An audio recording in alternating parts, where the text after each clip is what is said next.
Podemos nos sentar, queridos irmãos e irmãs. O tema da nossa liturgia da palavra de hoje gira em torno da humildade. E além da humildade, Jesus também nos fala da caridade. A primeira leitura é um ensinamento sapiencial sobre a humildade, mas eu vou concentrar nossa reflexão hoje no Evangelho. Vamos ficar no Evangelho. E a primeira parte do Evangelho é justamente Jesus nos falando sobre a humildade, a partir de algo concreto. Jesus foi à casa de um fariseu e começou a observar que as pessoas que eram convidadas se apressavam para pegar o primeiro lugar. Jesus viu aquele fato concreto e deu um ensinamento de humildade. Quando te convidarem, não fique no primeiro, não procure estar no primeiro lugar. Jesus é muito bom, né? Porque o bom professor é aquele que pega a parte concreta. A partir dali ele tem uma porta aberta para ensinar. Qual seria a porta aberta da sua vida hoje para Jesus falar para você sobre a humildade? Eu estou falando, mas a minha orelha que não é pequena, né? É grande, está bem perto da minha boca. Então eu estou falando para mim também. Qual é a parte da minha e da tua vida que Jesus hoje poderia usar como uma porta aberta para o seu ensinamento? Você também é daqueles que procuram o primeiro lugar, o melhor posto, a melhor pastoral, melhor oportunidade? Sua vida é para servir ou para ser servido? Talvez essa não seja uma boa comparação para você. Talvez outra se encaixe melhor. Será que nós somos daquelas pessoas que querem ter sempre a última palavra? Que querem ser sempre ouvidos? Você exercita todos os dias a arte de ouvir ou você gosta mais de falar? É uma outra coisa, né? Podemos ver ainda um outro âmbito também na nossa vida, né? Você e eu fazemos diariamente um exame de consciência sobre como foram as nossas palavras e as nossas atitudes no dia? Ou será que nós somos daqueles que acham que só os outros é que tem que fazer um exame de consciência? Que os outros é que tem que mudar, eu não. Tudo isso são modos de nós queremos ocupar o primeiro lugar. E se você não encontra essa porta aberta, você vai escutar o Evangelho de hoje como sendo para outro, mas na verdade ele é para mim e para você, né? E a segunda parte do Evangelho?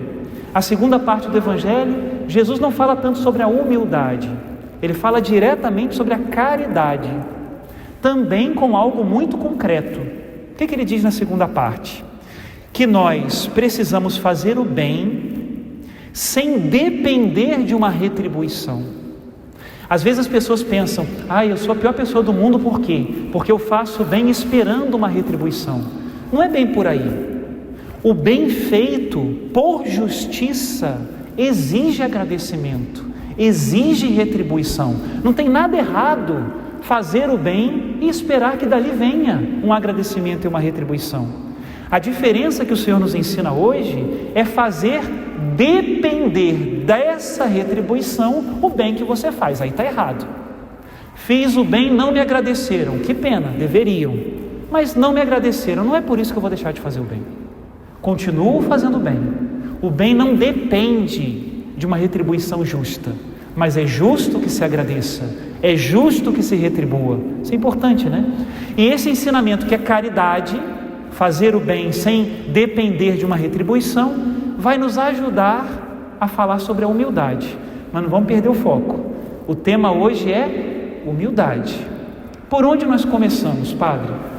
Primeiro eu preciso confessar a minha incapacidade, porque falar da humildade é muito difícil. Por quê? Eu sempre penso isso, né? Porque a humildade só Deus a tem, nós não a temos. Se alguém é humilde na medida em que Deus lhe deu o dom da humildade. A humildade vem de Deus, não só como um exemplo, mas também como uma graça. Qual é a nossa parte? E é a partir daí que eu vou falar, né? A nossa parte não é ser humildes, mas fazer atos de humildade. Isso nós podemos fazer, muitos, várias vezes ao dia. Temos muitas oportunidades para fazer atos de humildade. E o que o ato de humildade faz? Ele abre no meu coração um espaço para que Deus possa colocar ali a graça da humildade. Porque se eu não tenho um espaço, a graça chega, escorre, mas não fica. Precisa ficar, não é? E por onde nós começamos então para falarmos dos atos de humildade?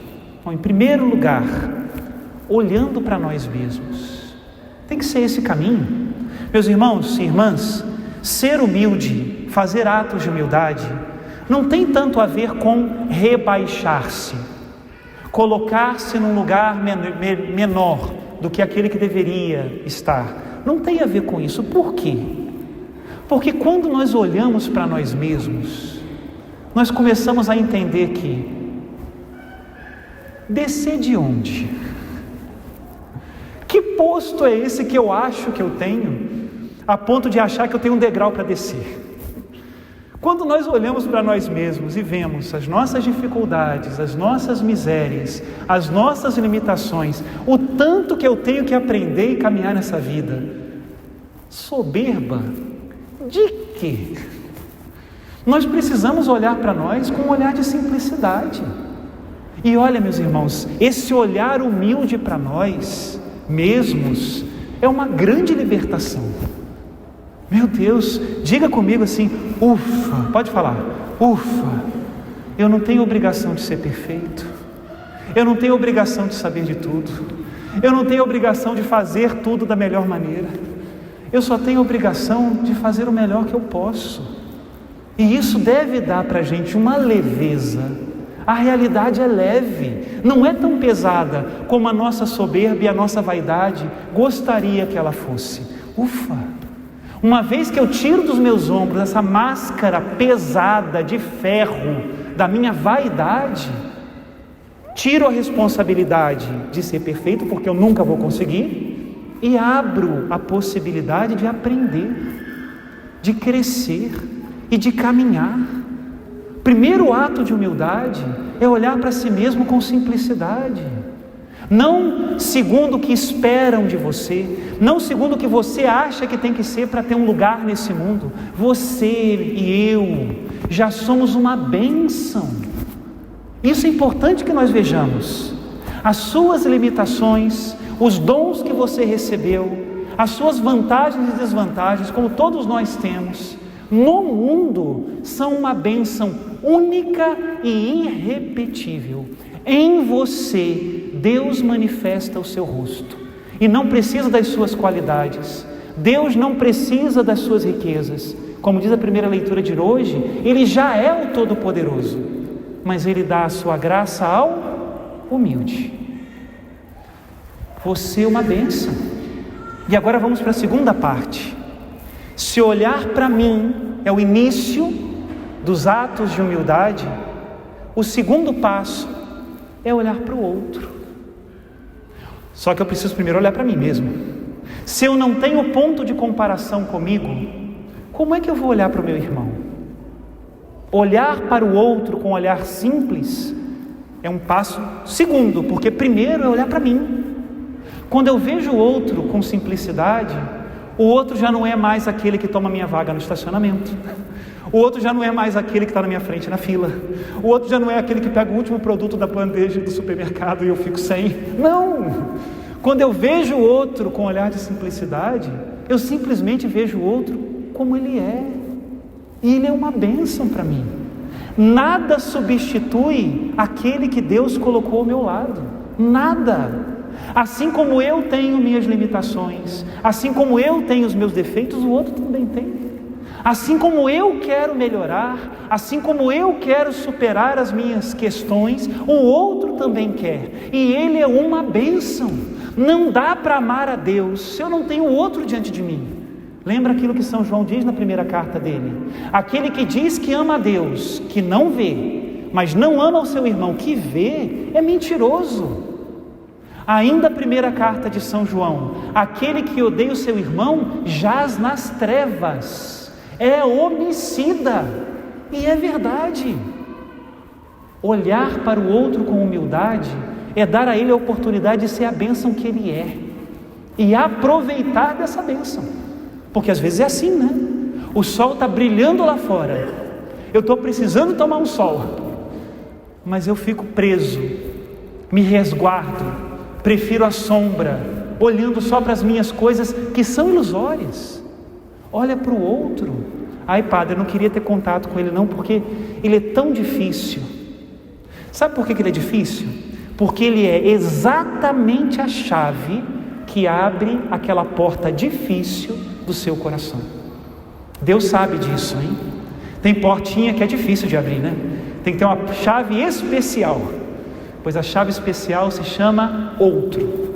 É ali que Deus age, é ali que Ele mostra a sua face, e nós precisamos nos expor. Fugir é fácil. Quantas vezes nós já fugimos, não é, do encontro? Por que a gente foge? Porque o outro me disse o que ninguém tinha coragem de me dizer? Porque o outro me mostrou aquilo que as pessoas veem, mas não tem coragem de me falar? Ser humilde também é olhar o outro com simplicidade. E agora nós vamos para o terceiro caminho. Preciso fazer uma confissão até aqui na homilia. Olha, já passou metade do tempo. Até agora eu preguei como um pagão.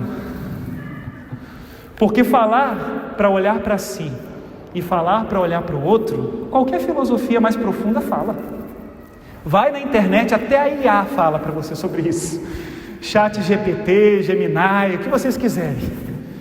Agora existe um caminho que não é pagão. Existe um caminho que é cristão. E esse é o verdadeiro caminho da humildade. Terceiro passo. Depois que eu olhei para mim, autoconhecimento e humildade andam de mãos juntas. Depois que eu olhei para o outro, que me exige, que me desafia, que me desmonta, porque para ser humilde é necessário ser desmontado. Agora vem o terceiro caminho. Olha para Jesus. Ele é o humilde. Esse meu Jesus que desceu doido de amor, de Deus que era, se fez homem, deixou a sua categoria de Deus e assumiu a forma de um escravo, para me enriquecer. De rico que era, se fez pobre, para me acrescentar. Ele é o humilde. Ele é o doido de amor que atraiu, já há 2000 anos, um montão de gente maluca, que quer ser humilde, porque ele é humilde, que quer ser pobre, porque ele é pobre, que quer ser generoso, porque ele é generoso. Primeiro capítulo do Cântico dos Cânticos diz assim, fala da esposa falando para o esposo, né? Ela diz: as jovens correm atrás dos teus perfumes. É assim que os santos e santas fazem com Deus. Pode fazer a chamada, pega a tua lista de chamada, cada católico tem a sua, né? Pega a tua lista de chamada aí. São Bento, São Francisco, Santa Clara, São João Batista, nosso padroeiro, né? São João Maria Vianney, padroeiro dos padres. Pega a lista inteira. A Santíssima Virgem Maria, Rainha do Céu, pega ela também. Manda todo mundo se levantar e faz uma pergunta: quem é o humilde? O que eles vão te responder? Jesus é o humilde. Ele é o humilde. Por isso que eu dizia no início da nossa homilia que humildade é de Deus. Deus é humilde. Já estou na segunda missa de hoje, para minha alegria. E depois da comunhão da primeira missa eu ficava pensando, falei: Jesus, como é que eu faço? Já há tantos anos o Senhor se abaixa diante de mim, em todas as eucaristias que eu recebo, em todos os irmãos que o Senhor colocou ao meu lado, e eu ainda não te conheço.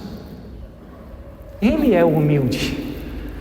A gente vê às vezes os jovens, né, que entram para o seminário, que entram para as congregações religiosas, né, que vão para o Carmelo, que vão para outros lugares, fala assim: gente doida, doido nada. Eles viram a Jesus. Hoje é dia do catequista, né? Qual a obrigação do catequista? Qual a missão do catequista? Mostrar Jesus. Às vezes a gente vê pessoas que fazem anos de catequese, anos de pastoral, anos de curso bíblico, e um belo dia deixam a fé. Você fala: o que está acontecendo? Já outras pessoas às vezes não têm tanta experiência assim, não tiveram tantas oportunidades, e de repente num dia, num encontro, numa pregação, se apegaram tanto ao Senhor que não o abandonam nunca mais. O que está acontecendo? Viram o que os outros não viram. Aquele que nos atrai com seus perfumes, aquele que nos conquista com a sua humildade, Primeira leitura de hoje diz, que a humildade agrada a Deus e agrada aos homens. Me agrada. Que humildade é do meu Senhor, que sabia que só se abaixando me atrairia, só se abaixando me conquistaria, só ficando bem rente ao chão seria capaz de conquistar um coração tão baixo quanto o meu. Essa é a humildade de Jesus. Segunda leitura de hoje dá vontade de cantar, não dá vontade de rezar nem de ler. O que diz aqui a segunda leitura? Para mim e para você, não foi fogo ardente, escuridão, trevas, tempestade, som de trombeta, voz poderosa. Não foi por aí que Deus chegou. Aqueles que ouviram isso ficaram com medo. Vós vos aproximastes do monte Sião, da cidade do Deus vivo, da Jerusalém celeste, e mais, da reunião festiva de milhões de anjos, e mais, da assembleia dos primogênitos cujos nomes estão no céu, e mais, de Deus, juiz dos vivos e dos mortos, dos espíritos justos, dos santos, não é santas, que chegaram à perfeição, e mais, última frase da segunda leitura de hoje, de Jesus, o mediador da nova aliança. Ele é o mediador, Ele me conquistou e te conquistou, e por isso nós estamos aqui. Tem uma passagem forte do livro do Apocalipse, em que São João, que é o vidente do Apocalipse, começa a chorar. E ele chora porque não existe, nem no céu nem na terra, alguém que seja capaz de abrir o livro e os seus selos. De repente chega um ancião perto dele e o consola, dizendo: não chora, um foi achado digno, venceu o leão da tribo de Judá, o cordeiro imolado. Ele é digno de abrir o livro e os seus selos. Aquele que se entregou ao sacrifício, cordeiro, imolado, assassinado, mas ressuscitado de pé, ele é capaz de abrir os selos. Quais selos, Padre? O meu e o seu. Tanto tempo estou convosco, Senhor, e ainda não te conheço. Tanto tempo estou convosco, o Senhor se abaixando e eu te trocando por uma balada, te trocando por uma filosofia barata, te trocando por um ou por outra visita, por um ou por outro encontro, e o Senhor humilde, sem gritar, sem levantar a voz. O Senhor está aqui, mostra o coração para me conquistar. Pensamos a Jesus então nesse dia que a gente medita sobre a humildade que não é nossa, é dele, que nós aprendamos dele, manso e humilde de coração, e assim nós teremos paz em nossas almas. Louvado seja nosso Senhor Jesus Cristo.